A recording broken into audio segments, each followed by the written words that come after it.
Okay. Well, again, I'd like to welcome those that just joined us to this first ever virtual NTW. What I'm going to share for a few minutes is just an overview of why we're gathering this way, and then we'll move on to a couple more presentations this morning from some other presenters here at the National AgrAbility Project. Some of our standard webinar instructions for those that are not aware. Again, you do need speakers or headphones because we're not using any type of telephone line for this. If you would like to check your connection speed, you can go up to the meeting menu at the top and look at manage my settings. And again, dial-up is not recommended for these sessions. Questions during presentations. Some of our presenters will be taking questions during their presentations, usually in between slides. So a couple options for asking questions. You can use the raise hand icon at the top, which those that participated in the pre-conference know about already. If you have a microphone, we can enable your microphone for that question.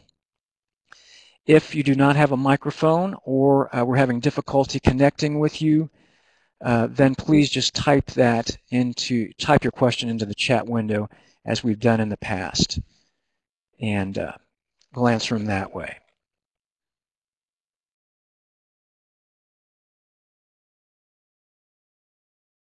Again, we'll be using some poll questions at the end of the session, and just to get your feedback in terms of how we did and whether we should continue with this type of format. This is kind of a pilot project, so we are looking at whether we want to continue this in the future or not. So we would appreciate your feedback, and we are also recording the sessions. We'll be putting them on the website. If you have any problems during the session, technical issues, please try to use the chat window first. If that's not possible, then send me an email at jonesp@purdue.edu, and I'll be monitoring the emails during the sessions. I'm going to expand our boxes just a little bit here, move things down, maybe not. We'll wait and do that. Okay, just a few issues in terms of webinars from our past experience and from our thoughts about this new kind of challenge of a virtual conference.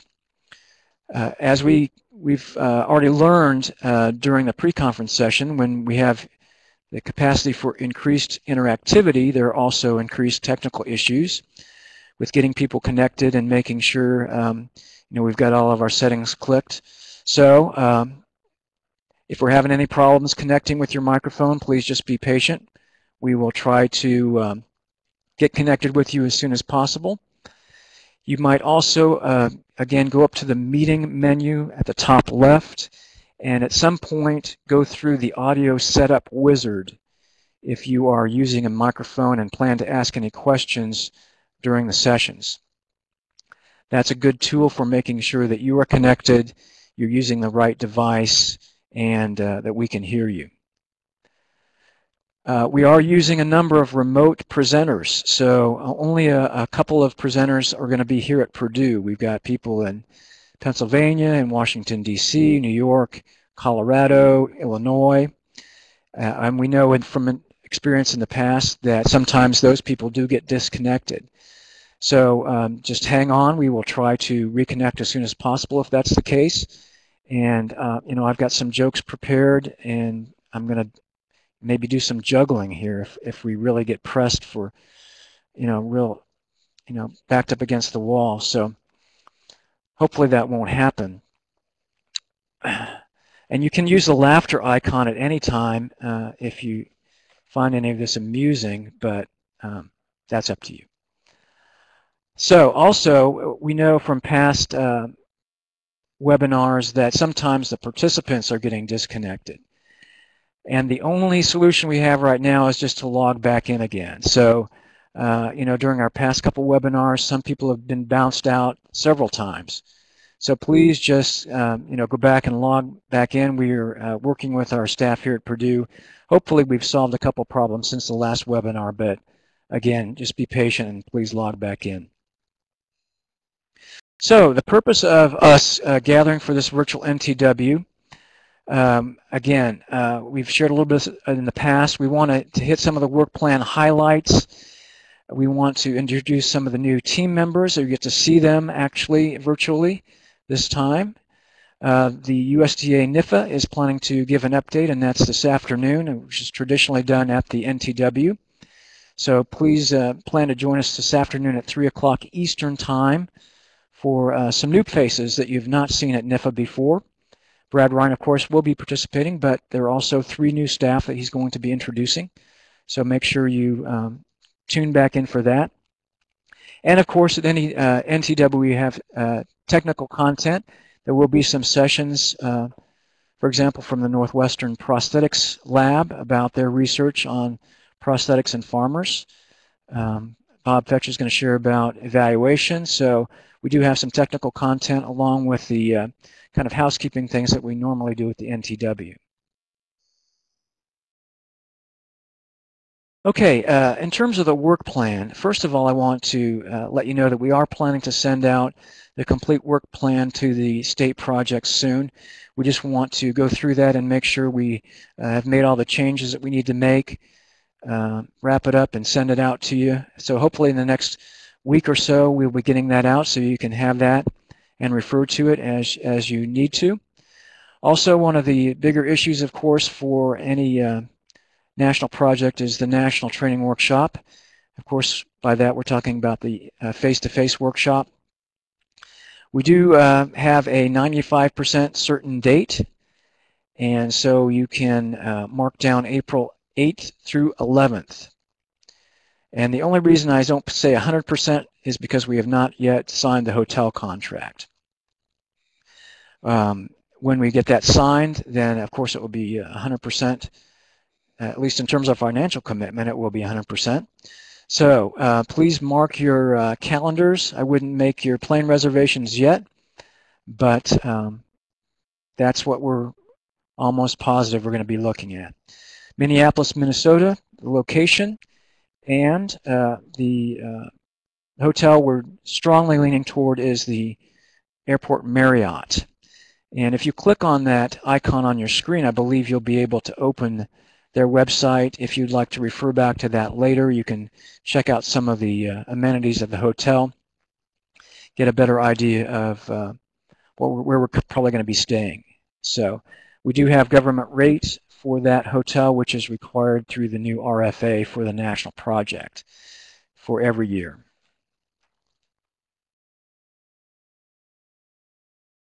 A couple other work plan highlights. We did mention this on the all-staff call, but I wanted to just quickly refresh your memory.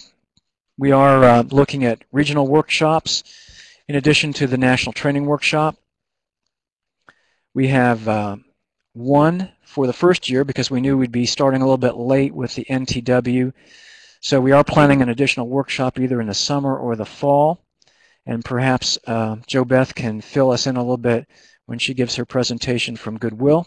They will be leading that effort to arrange regional workshops. Years 2 through 4, we are planning on 2 additional workshops, and we are looking at geographic areas that are different from the one where the NTW is being held.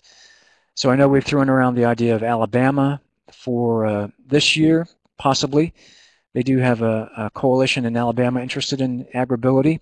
We're not always looking at states that have AgrAbility projects, but we do want to collaborate with state projects.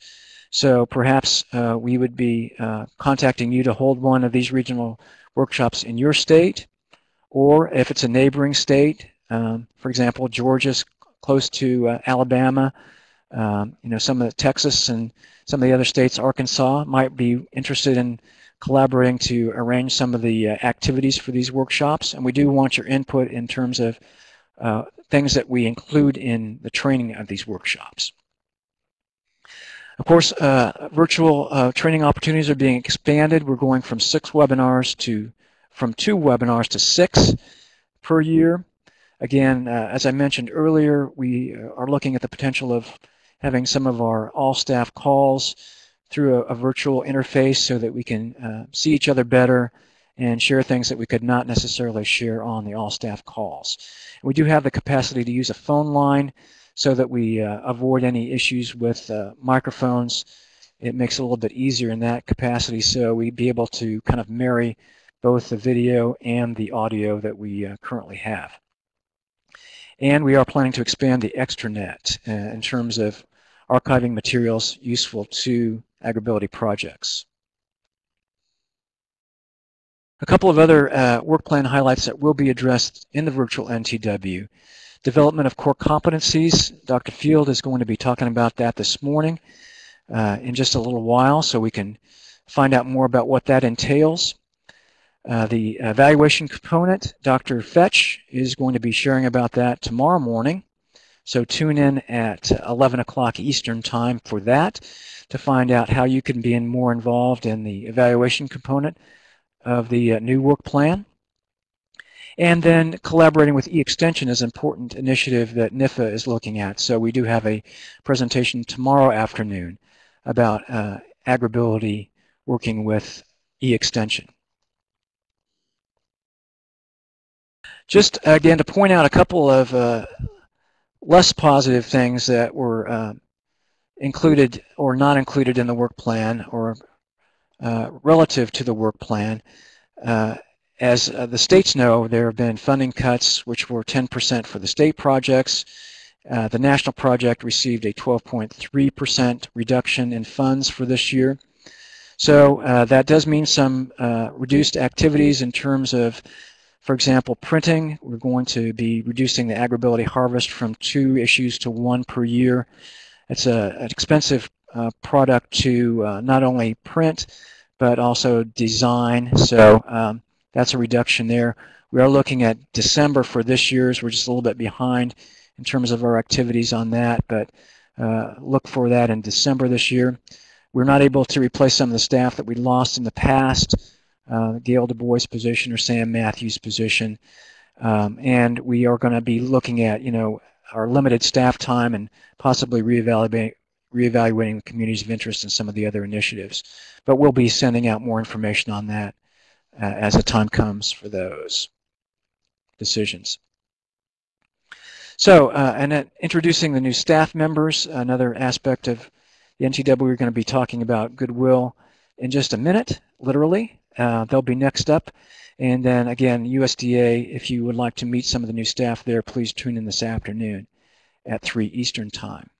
So before I turn things over to Goodwill, I will ask if there are any questions. You can either raise your hand if you have a microphone, or you can type something in, and we will just give you an opportunity to ask questions before we move on to the next segment. But I will go ahead and stop this PowerPoint and pull up the other one while others are considering whether they want to ask questions or not.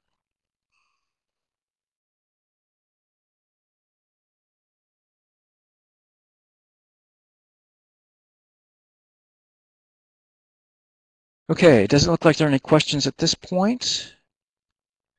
So I'm going to turn off my camera and turn things over to Jo Beth Rath in New York. And then she's going to give her presentation. Again, feel free to ask questions during her presentation. And after that, we will have Dr. Field talking about core competencies. This is Jo Beth Rath from Goodwill of the Finger Lakes, and I'm going to introduce some colleagues of mine that are going to be working on the project with me. First of all, my boss, Carol Borsa. Hi, we're playing some musical chairs here. Hi, Carol Borsa. From Goodwill of the Finger Lakes. The AgrAbility program is part of our workforce development initiatives. Next up is Dawn Miner, and Dawn just joined our workforce development team yesterday, but part of her role will be to help with AgrAbility. Hello. Nice to see everybody. And last but not least is Judy Gillis. Hello, I'm Judy Gillis, and I'll be providing administrative support for the AgrAbility program. Thanks, everyone. So together with this team, a little bit differently than the Goodwill approach in the past, where one person was responsible for the entire AgrAbility initiative, we will be sharing among our positions in hopes that we can deepen our strength and have more outreach within our Goodwill community with our Goodwill colleagues. So the goal will be to have a deeper strength and more points of contact for everybody. So we wanted to talk a little bit about what Goodwill is in general, but then more specifically about the competencies that Goodwill of the Finger Lakes brings to the table and how it came about that we were going after this as an affiliate versus the Goodwill International organization themselves. So when we look at Goodwill Industries International, it's really a global services enterprise. The focus for all Goodwill International enterprises is to help those individuals with disabilities or other barriers to employment to become employed or become positive contributors to their communities. And so in doing that, each Goodwill has a separate or independent way of doing so. There's 165 independent community-based Goodwill agencies. We are one of those, and those affiliate groups can choose or select what they provide as their service specifically. We'll talk more specifically about ours, but each affiliate can have a competency in multiple things or some in a very specific thing. And our goal as an affiliate will be to draw on our other partners to bring all of those to the table for AgrAbility. One of the things we like to think of with Goodwill is that we're not always the service provider, but we want to be collaborators and people that can connect people to the right services for the situation. And that's specifically true with AgrAbility. We use retail stores, which is where most people find Goodwill or know Goodwill, as a way to promote sales, which then generate revenue for the programs that we do. Additionally, those are employment opportunities for those people that we're trying to serve. So what people mostly know Goodwill for in stores is kind of the least of what we do and more of the engine to develop the economic means to do what we do. Those affiliates connections are through retail, obviously, but then the retail dollars or funds are used for programs that are very specific to their independent community and what that community need is. So when we were asked to talk a little bit about why the move from Goodwill Industries International to Goodwill of the Finger Lakes, it is best said from our CEO, Jim Gibbons, GII remains in full support of the work of AgrAbility and Goodwill's involvement with it, but they recognize that Goodwill involvement with AgrAbility is the most persuasive and compelling example of Goodwill's commitment. They're excited that Goodwill's AgrAbility partnership will shift from GII to Goodwill of the Finger Lakes, headquartered in Rochester, New York. So his perception is that as an affiliate, we have a lot more latitude in leveraging affiliate members and their expertise, and it will allow us to do things on a less universal level than is required at the GII level. What we do maintain from GII, which is very important, is that we have access to all the Goodwill International team members and the affiliate Goodwill staff through the My Goodwill network, so we can reach out to 91,000 people through that network. We have access to publish in all of the Goodwill publications, including Goodwill Today, Working Magazine, e-newsletters, again, reaching our Goodwill team members nationwide, as well as people that are Goodwill donors or visit Goodwill centers. We have access to our 165 affiliate members and all of their core competencies.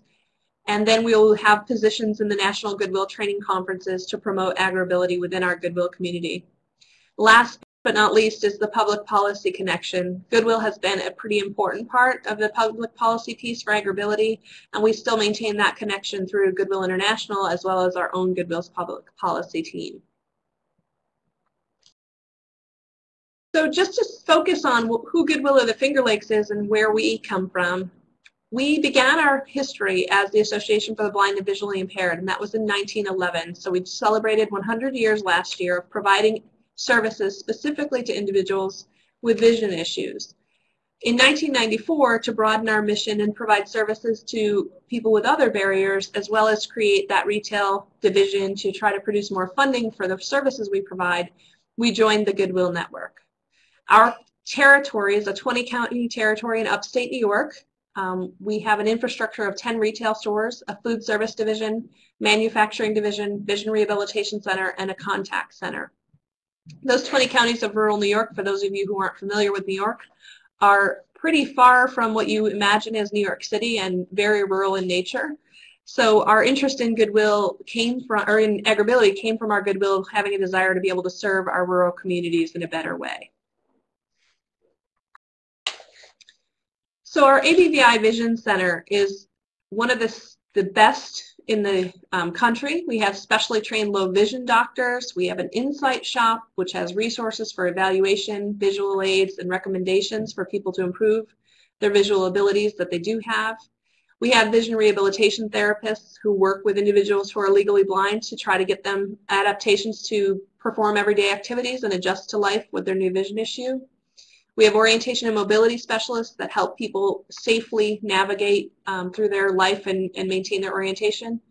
Occupational therapists who help individuals accomplish their daily activities regardless of their impairments or limitations. And lastly, career and training programs that provide people with visual impairment to become employed or gain skills that will allow them to be employed. And many of them are employed here at our own agency.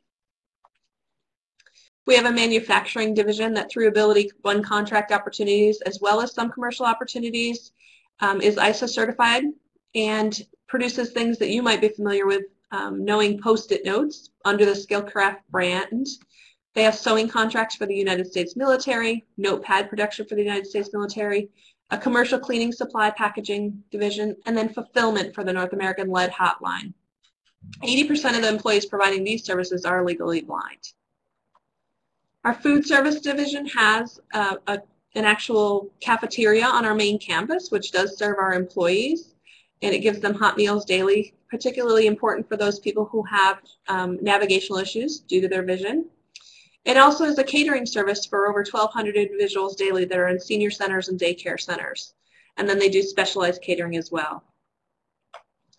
And our contact center, probably most important to the AgrAbility project itself and what we all hold under our umbrella, is a state-of-the-art contact center. We offer services 24/7. Most of those services are provided 24 hours through 211, which many of you may be familiar with in your own community, but that is an information and referral service. So when you don't know who to call, you call 211, and they would connect you to services you might need. We are also an American Association of Suicidology Crises Intervention Center, so known as 211 Lifeline. We serve crises, people in crises, including those calling the National Veteran Suicide Hotline. We also run the North American Lead Hotline, many healthcare and human service contracts, and then several commercial customer service contracts. So we'll be looking to help with AgrAbility calls through that contact center. So how do we hope to contribute to the success of AgrAbility? We have a work plan that provides a lot of our competencies to the AgrAbility project, and so we hope to be able to contribute that through our understanding of the power of work and assisting individuals in overcoming their barriers to become employed or stay employed. We'd like to use our contact center to provide after-hours and weekend coverage for the National AgrAbility telephone line. That extends service into a 24-hour-a-day service, which does cover all time zones, and it does cover the agricultural community who may not be at the phone between 8 and 5.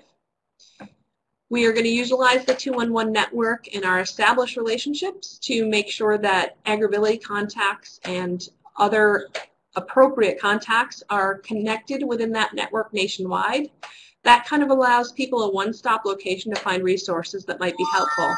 So today when someone calls 211, they may not be connected to the state AgrAbility project, even though it would be an appropriate connection, and we're going to make sure that those connections can be made. As an AIRS certified information and referral system, we're heavily participating in those credentialing activities across the country, and we'll make sure that we can share that. We have expertise in low vision, which is an area of growing concern, not just in general, but our population is aging and vision issues are beginning to hit very hard in large numbers because of our population's age. That isn't going to be different for the farm and rural communities, and we hope to be able to leverage some of our knowledge there. We have a trained group of personnel in our contact center that they know emotional health, they understand suicide prevention issues, they understand suicide as a big issue in rural populations, and we hope we can offer some assistance with that. And lastly, the links to our Goodwill affiliates have us being able to access their expertise in things like traumatic brain injury, other physical disabilities, and developmental disabilities, and we can help bring them to the table to tell us what they know and share across our Goodwill enterprise. So that's a brief summary of what we hope to bring to the table. Is there questions that I can answer for anyone? Again, just please raise your hand if you have a question, or you can type that in the chat window. Looks like Bob Fetch has a question. We will enable his microphone if you've got a microphone here, Bob. Just a second. Okay, Bob, if you're there and you want to click the microphone icon at the top, if you have a microphone available. Can you hear me? Yeah, we're getting pretty loud, so if you just kind of back off a little bit. Now, is that better? Yes, that's better. Is that better?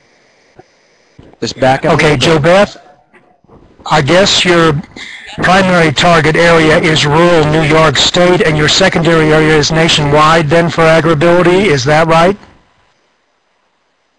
No, our primary target area for this project is nationwide. To be a piece of New York. We will have a nationwide focus here, not a New York focus. Okay, thanks. Could you just repeat that, Joe Beth? We just lost a little bit. We had a little bit of feedback, I think, on Bob's mic. Okay. Bob's question was, would our focus be on New York State primarily and nationwide secondarily? And it would be the reverse. Our primary focus is on the national scope of AgrAbility. We shared where we're from in New York because that is our Goodwill territory, but that's not a part of this process, a part of our role in the National AgrAbility Program.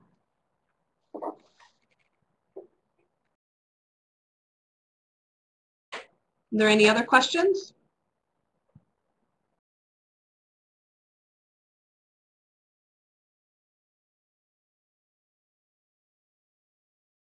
Okay, Joe Beth, it doesn't look like there are right now, so thank you very much for your presentation. Okay, great. Thanks, everyone.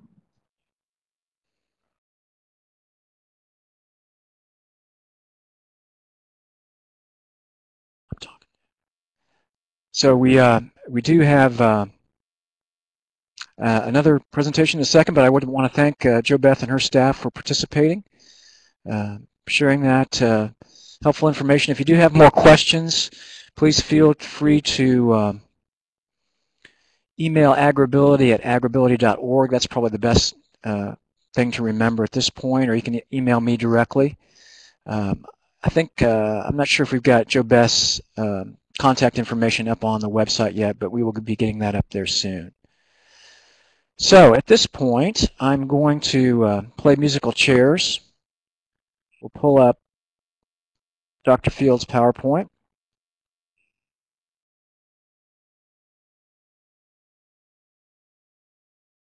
And I'm going to just switch places with him, and he can use the microphone and continue to give his presentation from here.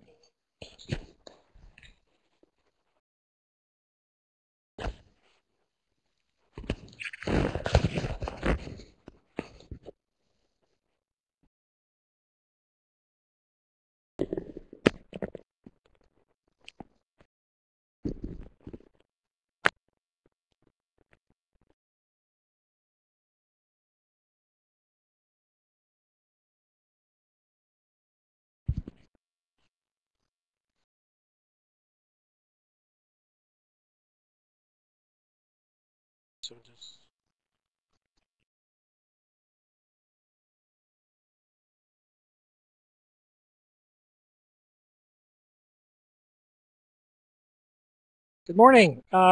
Greetings from Lafayette, Indiana, where the weather is beautiful and sunny, and we're excited that we've got quite a number of people on board today to participate in this trial and error effort of doing a training through across the telephone lines. I'm currently reading a book by Wendell Berry, and if you haven't read much of Wendell, I'd encourage you to pick up one of his books sometime.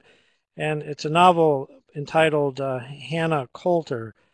And in it, she accuses the land-grant system of stealing her children through agricultural education from becoming disconnected from the earth and hard labor, and I think that reflects some of Wendell Berry's criticism about current education, that very few people that go off to the university ever come home. It's our hope that, and my hope especially, that this form of instruction doesn't end up having us lose touch with you individually. We still think of that having the National Training Workshop and getting together is still very, very important to building community. And so I just, again, I suggest currently that you keep us in touch, and let's not just do everything electronically, but to be able to get to know each other better on a personal basis. Of all the things that we're doing in the work plan this coming year, one of them that I've been asked to address is developing and validating a minimum core requirement in competencies for AgrAbility program staff. And I hope that out of this will come some useful tools that will help all of us address the question of what does it take? What are the minimum skill levels and skill sets that are needed to be effective in delivering AgrAbility services? The goal here of this portion of the work plan is to develop and validate, and then try to get some of you to use a recommended set of minimum core criteria and competencies, so that you can be better at doing your job, and also so that it will help us shape the current continuing education efforts that we have, such as this webinar today. Jump 2 there. So, okay. So the first question we might ask ourselves is, after 20 years of AgrAbility, why the interest in identifying core criteria and competencies? And I think there are a number of reasons, and I think one of them is that we're maturing as a service delivery program. It's exciting to us to see AgrAbility identified in work plans at the state voc rehab level, long-range strategic plans that USDA is doing, and others that are mentioning and seeing AgrAbility as a viable force. And so in that maturing process, I think we're becoming more, there are more expectations being put on us for fiscal accountability and for successful outcomes. And so we're not quite running as we did for years, sometimes maybe not sure where we're heading, but I think as we've matured, I think we need to begin looking at strategically how to better train and prepare the folks that are engaged with AgrAbility program services across the country. I think there's increased client expectations, and some of you have experienced that with maybe a greater demand on your time and energies to meet some of those needs. I think we're finding that there's an increased complexity of rehabilitation services. It's becoming very expensive, and it's becoming very procedurally or in process. So I think we're going to have to fit within that realm and move more into the rehabilitation model as time passes. And I think there's a greater emphasis on risk management and professional liability that all of us face whenever we start giving recommendations to people, especially if we think we may be outside of our area of expertise a bit, which is always a risky activity. And then, as some of us have seen, we've had a relatively high rate of turnover over the last few years, and that requires us to hire new staff and then to train these staff. And it might be helpful as we develop these competencies to better understand the kind of people we're looking for. Our goal is to,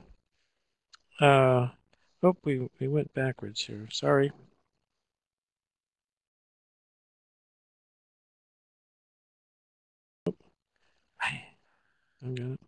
Sorry, we're figuring this out here.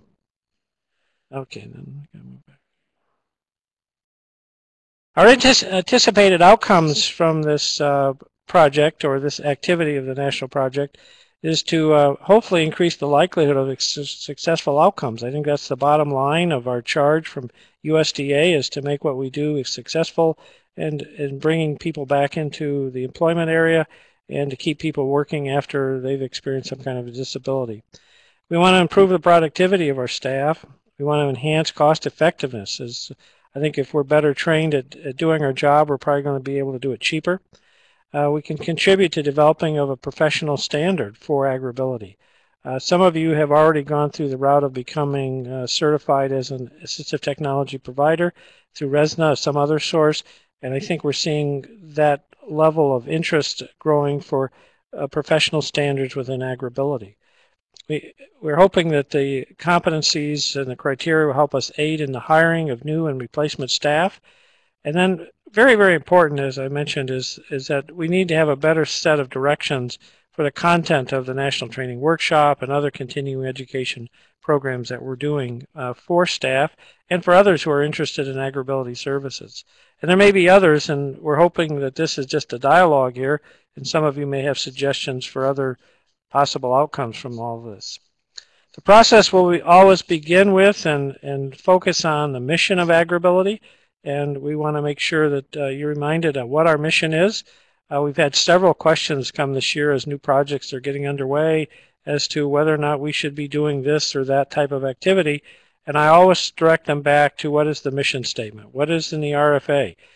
There's no limitation really to push and maybe experiment in some new areas as long as they relate to the mission statement.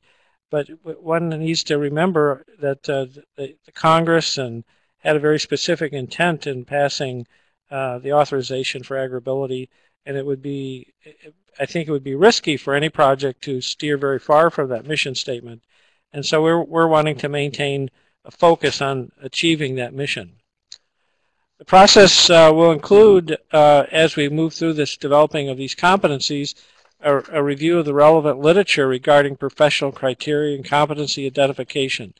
We've already taken the time to look at competency development for other professions, everything from OTs, PTs, to air conditioning technicians, to school bus drivers, to first aid suppliers or trainers. And it's amazing, if you just Google or go online and look at all of the citations that come up related to educational competencies, you'll see that there's a growing interest, a lot of new documents, a lot of new resources that are designed to push us in the direction of having more outcome-based education that are based on a set of competencies that will make a person successful in a particular job or occupation. We're going to develop a preliminary list of minimum core criteria, and I'll discuss the difference between criteria and competencies shortly.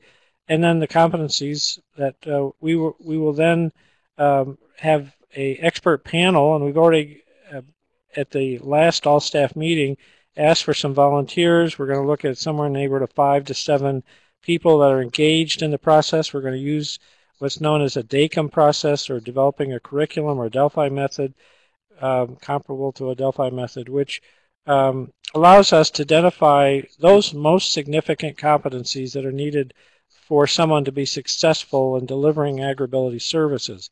It might be important to note here that we're not looking at those that may be just in administrative roles or clerical support roles, but those that are actually providing services to AgrAbility clientele to meet the mission of the current authorization language.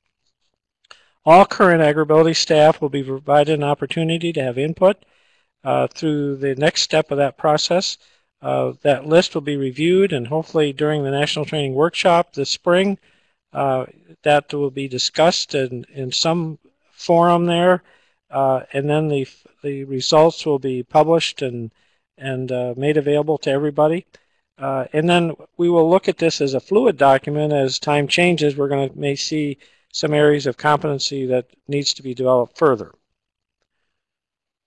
A minimum criteria, just to explain the difference here, are those qualifications that are recommended for persons currently employed or pursuing employment to provide direct AgrAbility services. And again, that's designed for those people that are actually in contact with clients, which is a significant part of the mission of AgrAbility. And we're also trying to meet what we believe is the current authorization language requirements that have been provided in both the RFA and the original language that authorized AgrAbility. Let's look at some examples of a minimum criteria that we've just drafted here. Again, this is a very preliminary review of this effort. But for example, is there a minimum age requirement? This is not a competency. This is rather a criteria or for selection of an individual for working with particular clients.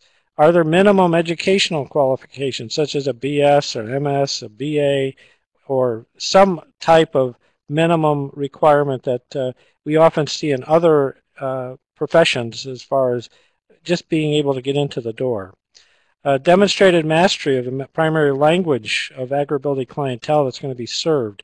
I think it would be inappropriate for someone who does not speak any Spanish to go out and primarily work with those who are within a community where Spanish is the primary language. And again, that's an example. Having a valid driver's license or the ability to travel, is that a prerequisite? Is that a criteria for being employed in delivering services to AgrAbility clientele? Submitting to a criminal background check. In reviewing of many of the current land grant requirements for participation as a volunteer or even as an employee working with youth or vulnerable populations, it's now required to have a criminal background check. All new employees at Purdue University are required to go through a criminal background check. And then another possible prerequisite we might consider is having a minimum amount of agriculture-related experience. And so then there are others that we may develop as time goes along. None of these are cast in concrete. These are examples of where we are at this time. Minimum core competencies, on the other hand, are demonstrable knowledge, skills, behaviors, and attitudes that provide an individual the capacity to function or develop as a professional who can provide AgrAbility services, consistent with the provisions, again, of the authorization language. These are things that we can, these are qualifications or competencies that, again, using that word over again, but that allow a person to do their job. And the key here is trying to develop a set of these that should be obtained by all of those engaged with providing AgrAbility type services. To the extent possible, the minimum core competencies should be clearly stated in operation or measurable terms. I'm drawing upon Bloom's work here back in the 70s, early 70s, and some of you from an educational background have probably had more of Bloom than you would like to hear about. But however, he's still used widely, and he's still a source of debate, because as we've become more flexible and more concerned about leaving no one behind, in the educational process, we have become more subjective in some of our assessment processes. Whereas Bloom always argued that we needed to be more objective and we had to be able to identify measurable outcomes that we could assess as to whether or not a person has actually achieved a level of competence that we're desiring. You know, I think that we all would appreciate that if we're having someone doing laser surgery on our eyes, we would want some licensing board to have that individual meet a certain level or a certain set of competencies before they would perform those duties. And I would suggest that we might be considering doing the same thing here, is that if a person is going to be working with a particular set of clients that are vulnerable, that may have some issues that make them more prone to, for example, secondary injuries, that the staff person should have some basic skills that recognize that we have a set of standards that we're trying to achieve and deliver these services. So the competencies, as we're looking at them, should be written in a way that, again, that they're measurable. I use some key words from Bloom here, such as recognize, list, name, describe, explain, analyze, and there are many other terms on the different levels that Bloom talks about. But each of these should be attached to any of the competencies that we're going to be developing. In some cases, there may be some subjective areas that we'll have to consider, and we'll be open to those, but this is where we're at this particular time. Minimum core competencies could be categorized, as we see it, into related subsets. And we've just picked out a few of these. For example, AgrAbility Program-related knowledge. Should everybody have the same basic knowledge about who funds AgrAbility? What are the agencies involved? In the past year, I've had calls from AgrAbility staff who are unclear of the relationship with NIFA to USDA, and I think that's important that all of our staff understand that our funding comes from USDA NIFA. They need to know what USDA NIFA is. They need to know who the contacts are and so forth. And I think those are kind of competencies that need to be incorporated. Delivery of AgrAbility services could be a core area. Communications, do people have the appropriate written and verbal skills to communicate the AgrAbility message? Being able to work in professional collaboration. There's practically no one out there that's going to provide meaningful services by themselves. This is not a Lone Ranger operation. They've got to learn to work with Voc Rehab and other agencies in order to get the job done. And then issues such as current agricultural practices. Can a person be effective at delivering services to a farm family and not have any knowledge about the general practices used in agriculture? Or being able to be culturally sensitive to the fact that an Amish community might not use a tractor, whereas some other community might find some other kind of practice unacceptable and therefore cause some conflict or confusion in the providing of services.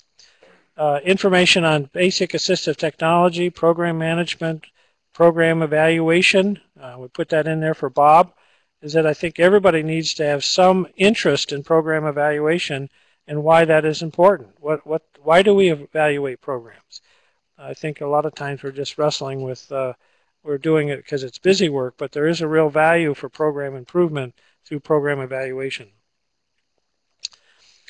I'm going to pick out just a couple of these things here and talk about a little bit more in depth that where we are, just to give you some ideas.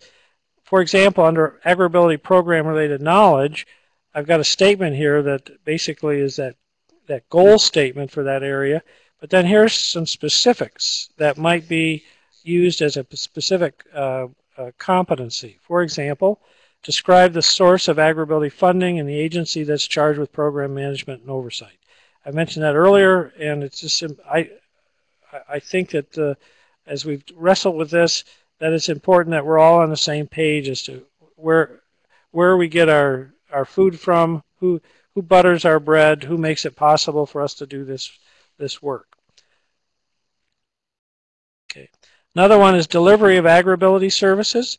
Again, a goal statement that is broad and then with some specific competencies underneath. One of them would be to conduct a relevant and accurate assessment of an AgrAbility client's needs and goals using a standard assessment process. There are several assessment processes being used. We've developed one that we make available, but there are other projects that use their own. But there ought to be a standard way to approach this and to get an assessment done that's valid, that could be replicated, and that's thorough enough to actually help the client. Another would be identify potential limitations. When you go out to do a site visit, do you actually have the capacity to identify limitations that might be hindering a person from reaching their goals, and yet you may see those, but the client may not. And I think it's important that you be able to recognize some of those limitations. Other ones include identifying potential risks for secondary injury, and I think 4 and 5 are becoming increasingly of interest to the folks that we've talked with and that have come out of our discussions at the NTW, such as identifying behavioral signs that indicate a need for referral to behavioral mental health professionals, and then also identifying signs and symptoms that suggest that this is beyond our ability to provide a service. We need to refer these people to healthcare professionals to deal with maybe some symptoms or something that that are really not in our toolbox to address. Communication skills, I've got a few here that as competencies. You know, we mentioned language, we mentioned being able to write reports and prepare the necessary assessments if we're, you know, passing them on to VR. In my discussions with VR in different states, one of the things that they struggle with are reports that are reliable, that they can actually put forward and receive funding, and oftentimes these are sent back for clarification. I think it's important that AgrAbility staff know how to help prepare written assessments and reports for VR to obtain funding. Record keeping, I jumped over one there, but I'll skip on through there. These will be available to you later because we're currently just running out of time. But the whole area of record keeping and maintaining client confidentiality, such as using photo release forms and the importance of those. If we're taking pictures of people, we can't just suddenly put them on the web and then distribute them, you know, internationally without the permission of that client. And yet we see that happen from time to time. And then be able to explain why some healthcare providers may not be what apparently is as collaborative because they can't release certain information, and it's because they're under their own internal policies and restrictions to do that.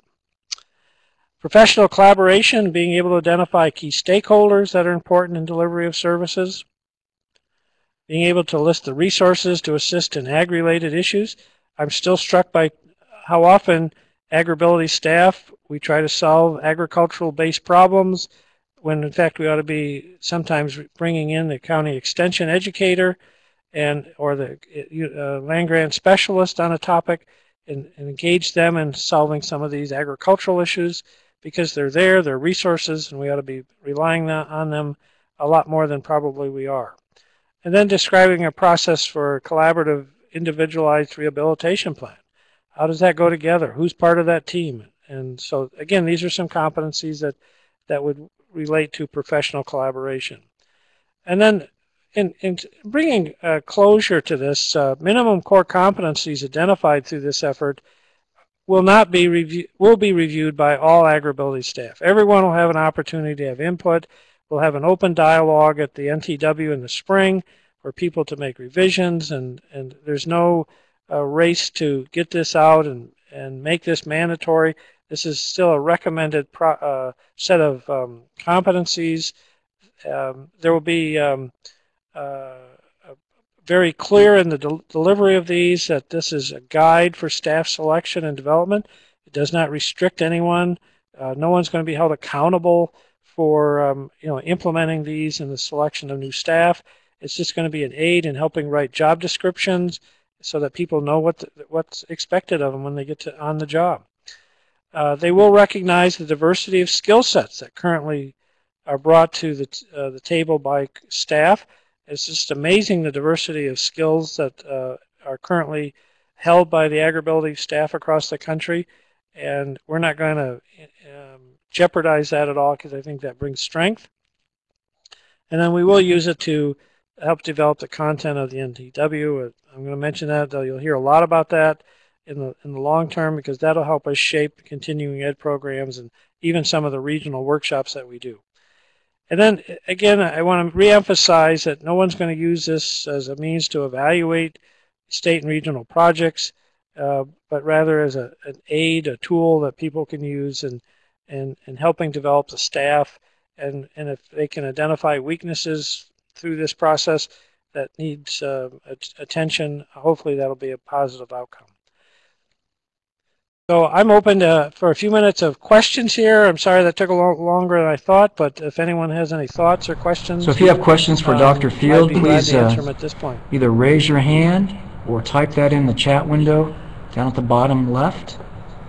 I will also point out that we have had some added information down in that chat window that, for example, Joe Beth Rath's email address is now down there, and some other information if you would like to grab that while it's available.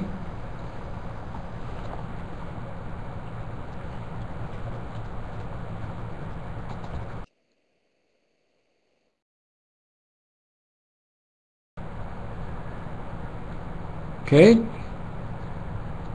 Thank you for the comment from Bob, and we will talk out. We'll seek out Rick. Thank you for the comment from Bob, and we'll talk out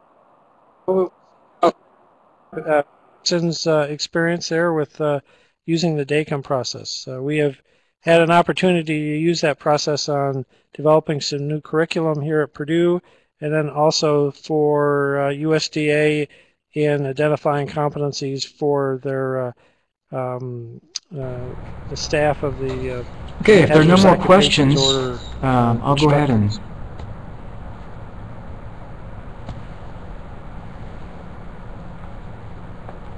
come back on here.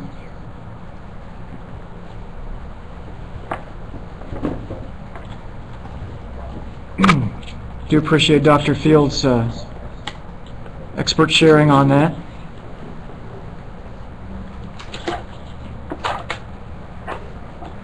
Before everybody leaves, I would like to get our poll questions taken care of, just to get your input on the session.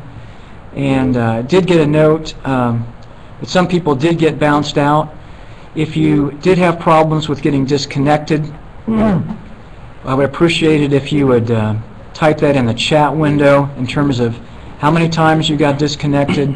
That's helpful to us in regard to trying to improve these in the future. But we do want to just do our poll questions real quickly before you leave.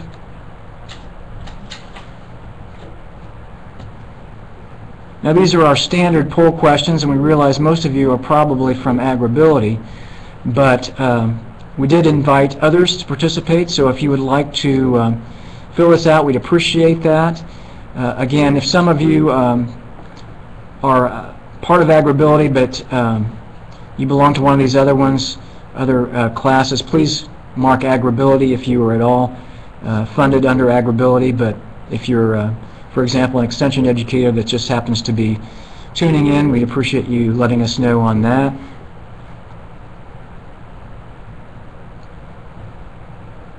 So as you can see, the vast majority, 96%, are AgrAbility staff members. Thank you for your input.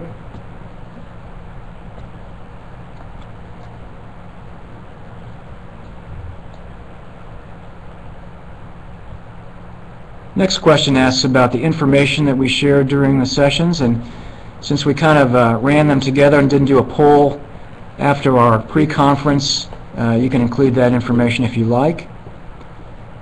If you could tell us how you felt about the information that was shared, whether it was valuable or not.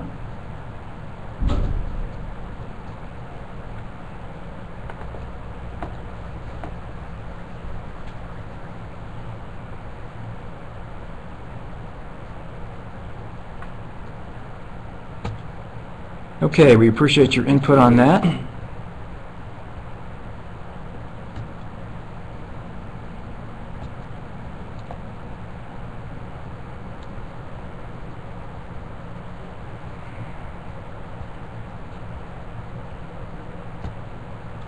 Okay, based on today's session, would you attend another session in the series?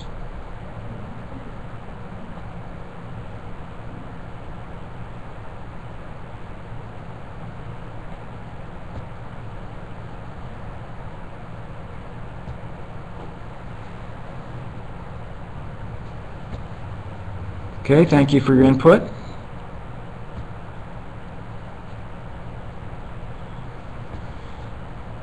And then finally, in terms of the technology again, in addition to telling us about your crashes, could you just give us an overall opinion about whether you felt like the technology was usable and effective?